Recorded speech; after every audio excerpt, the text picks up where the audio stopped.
Hi, all. Just wanted to review some information from last week and our week to come, as well as our quiz from last week. Last week we talked about a few different things, how policy issues get defined as problems, and how framing of that problem can really identify the substance of those actions. But then also we talked a little bit about in the text. Um, Especially talked a bit about stakeholder groups at local, state, and national levels, that whole legislative process. So, talked a bit about a few of those different kinds of things. Um, we always, not every week, but most weeks we'll have kind of this narrative bit here in our classroom. I thought there was some good information in there, so I left them. But please be sure to read through that. I know it isn't the prettiest thing in the world, but there is certainly there's some good information in there as well. And we had our discussion and our written assignment, which I will be hopping into here sometime soon this week and getting that info over to you. So we also had our quiz, and I'll go over that in just a minute. Actually, we'll do that now. Oops, wrong thing. Here we go. So our quiz. Um, I I had gotten a couple questions from students about how to do better on the quizzes. We will have a quiz every other week, and it will be on 2 weeks worth of material, but it will probably only be a 10-question quiz. So the key is actually making sure you're reading the material. That's key number one. I'm always amazed, when I hear from folks that are disappointed in their grades, but then I ask them if they read the material and they say no. So reading the material is key number one. Make sure that you're reading through the textbook material as well as the other materials in the class. And then I always suggest, I know some people like to make notes on their computer or other electronic devices. Handwritten notes are always better at retention. So oftentimes, actually, I had a conversation with somebody just the other day that went to the same college I did, and he was saying how he used to he always like tried to cheat in class, and he would take a handwritten sheet of notes. Obviously, long before the days of electronic devices, but he would take a handwritten sheet of notes with him into the classroom and hide it under his paper. But what he found was because he did that handwritten sheet of notes, he didn't actually need the notes because handwriting them helped him to learn it. And so I would suggest that. That's always a good thing as you're going through. Take some notes on what you're reading. Pick out what you think are the key components. You can do highlighting too, but highlighting is probably not quite as effective. But that's one aspect. A lot of the quiz questions, I wrote them, so you're not going to find them in a Quizlet or anything like that. So I've also found that, not in this class particularly, obviously we just had one quiz, but I've found that in other classes in our program, some faculty use the test bank questions from textbooks, etc. There are no test bank questions for this textbook, so don't rely on Quizlet or some other kind of source like that to get answers to the quiz questions. You're kind of defeating yourself by doing that. So I would suggest reading the material and making sure you're prepared to answer questions about that material. That's really the key. If you're reading the material and there are things that you don't understand, please feel free to reach out. I'm happy to go through that with you, talk about different aspects of the material that's confusing. If I hear from a couple people that they don't understand a concept, I'm always happy to put up a video midweek to help explain it or something like that. Or we can always do a live virtual session as well to talk about concepts if there's something that's confusing. But just be sure to read and grasp the material. That's really the key. So first question, true or false, the principle of social policy in U.S. healthcare centers around the uniform standard of care and how quality of care does not vary based on ability to pay. So this is false.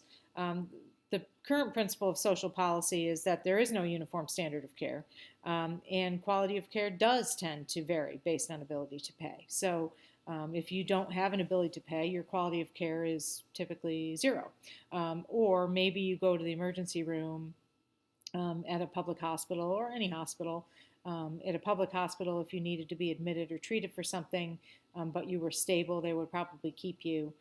But the ability to pay is really really the key. And there is not necessarily a uniform standard of care across the country. So that is certainly not the principle of current U.S. policy, social policy with regard to healthcare.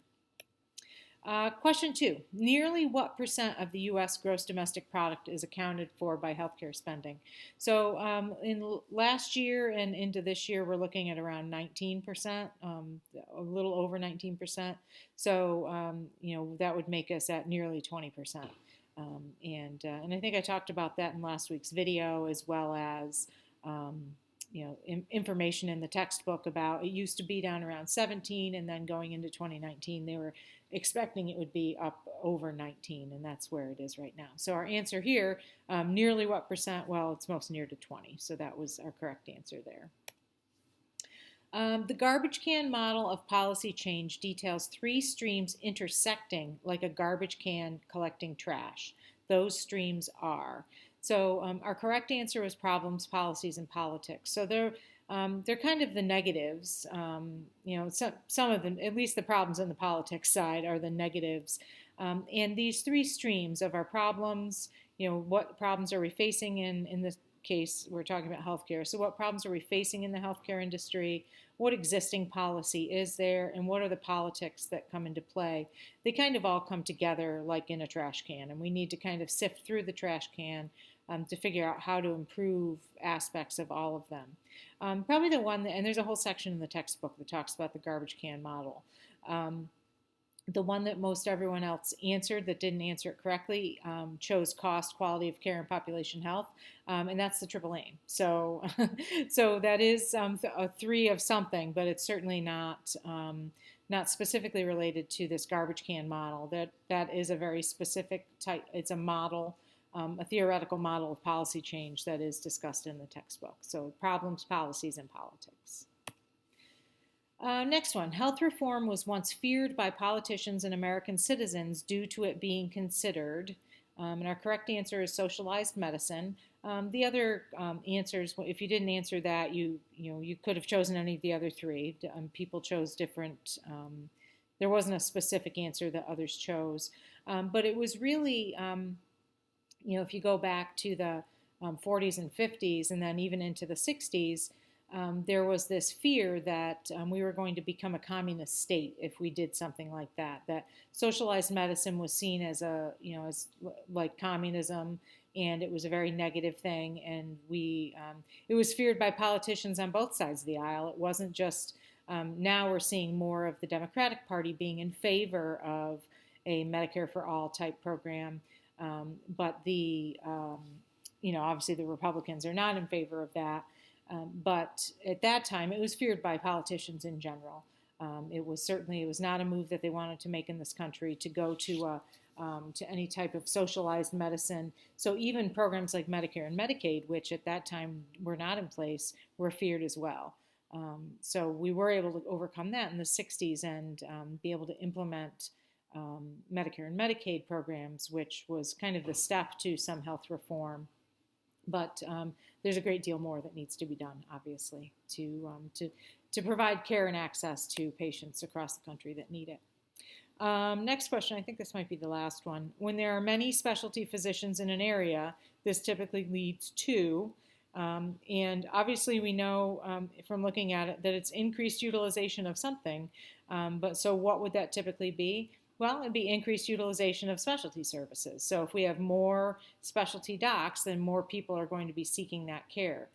If you live in a rural area where there are no specialists or where there are very few, obviously people aren't going to be seeking specialty services as often because it's much more difficult for them to get to them. You have to drive a long distance or have telehealth, something like that. Whereas if you live in an area like, we'll just use the Pittsburgh metro area, if you live in an area like that, it's very easy to see specialists, and unless it's barred by your healthcare program or healthcare plan, oftentimes people will just seek a specialist as opposed to seeing their primary care physician first.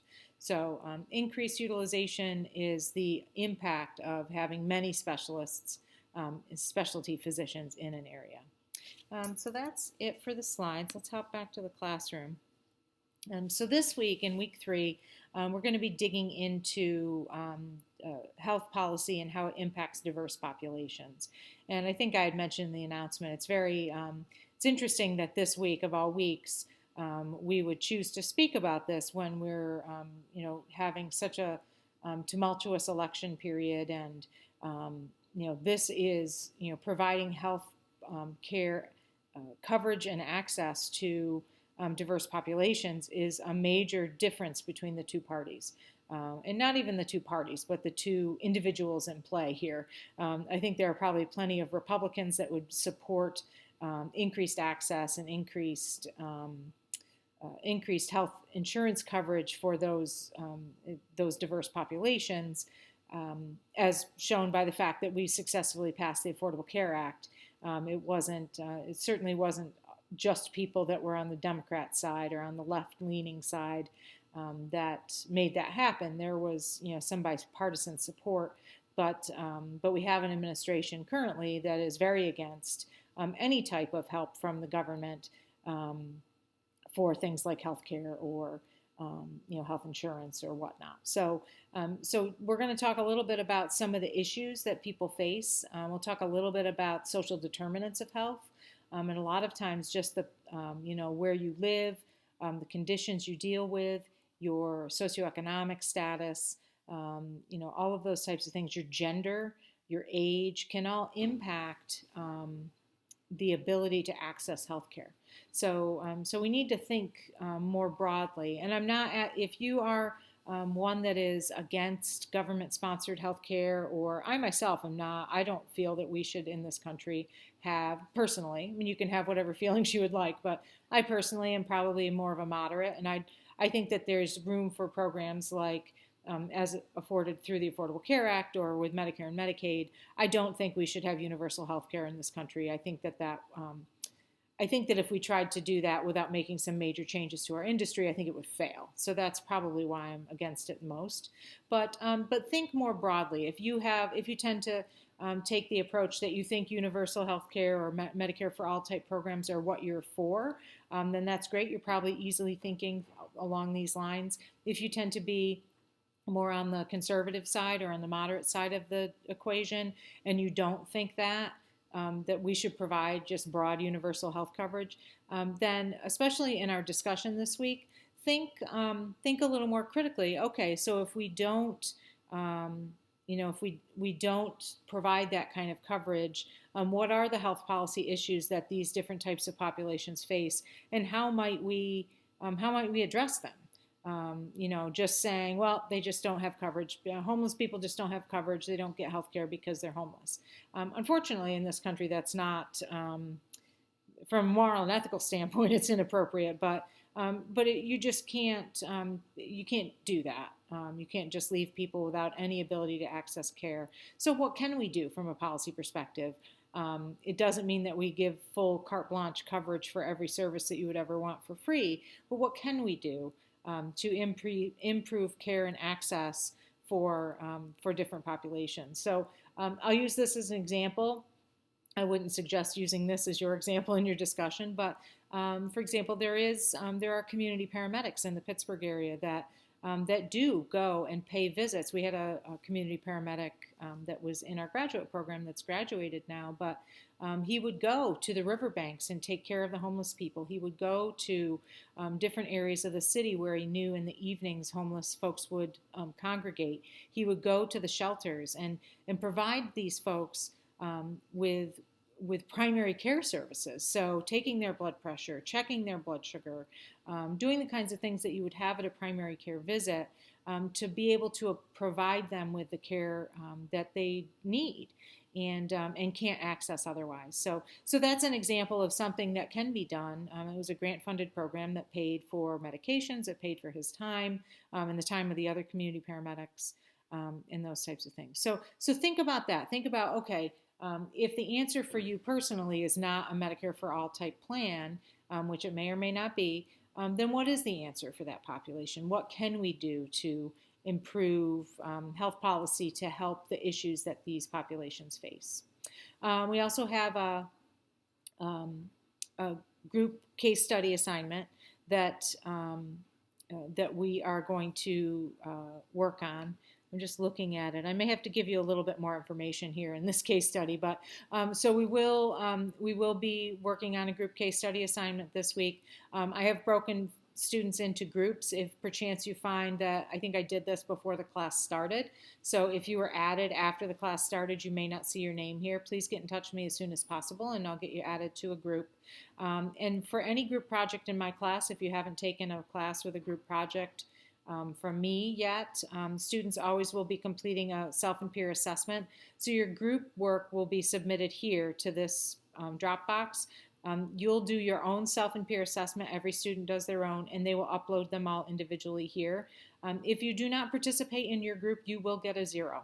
I do not hesitate to to take that away. It's unfair for you have a group of 5 students, and if if 3 of them choose not to participate, those 3 will get a 0. I don't just carte blanche give grades based on the fact that you're assigned to a group. So please be sure to participate in your group, and I'll take a look at this question a little bit further, and I think I might be missing part of it. So I will add that there as well. And that's all I've got, I guess. So please keep your eye to I'll take a look at that right now. Keep your eye on the classroom for an update on that assignment. And otherwise, I will see everyone in the classroom. Thanks so much.